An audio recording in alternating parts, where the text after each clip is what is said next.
Another point that we started out with is naming.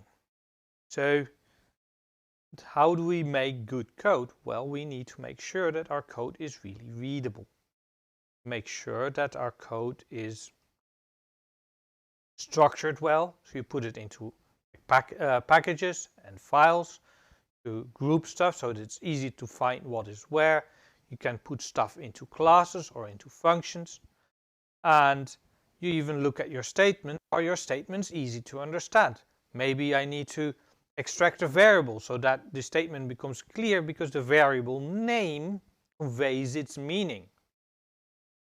You put too much math into one big blob, then it becomes hard to understand.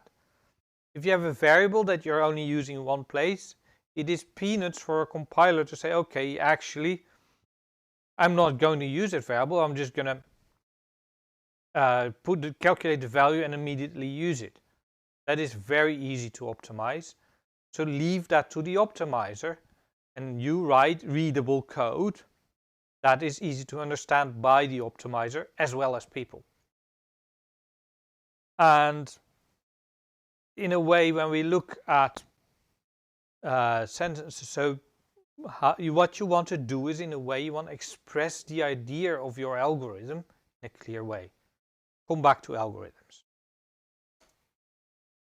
So in any case, when you want to make code, make sure that you have clear names that communicate a purpose. If you have a variable called temp or you have a variable called row, row means it's a row.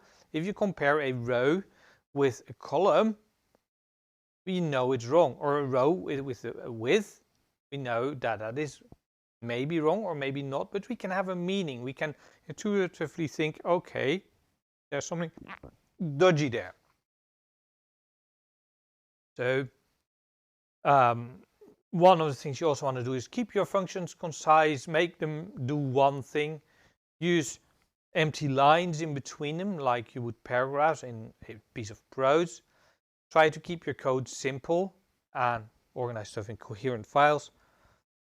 And one in particular important thing is that when you have code, try to make sure that when people read code and they think, I think I know what that does, that should be correct. You use conventions to help that intuition along, and you make also design your interfaces such that it is hard to misuse the API, to make a mistake. And in particular, one of the things that helps is like if you have a bit of functionality that is a bit weird, and that could even be something like is even or is odd for an integer, if you make a function of that, then it's very easy then to verify that the function is correct because you know exactly here what it needs to do. And then when you use that function, the code is very clear. Oh, I'm checking that it is an odd number, an odd y coordinate. Okay, that means my label is horizontal. So you could have actually, even then you could create a function that for a particular game says, okay, is this a horizontal line or is it a vertical line? And that's okay, it's horizontal if it's an even line. When you have that code, you don't even need a comment to explain what is going on because it's there.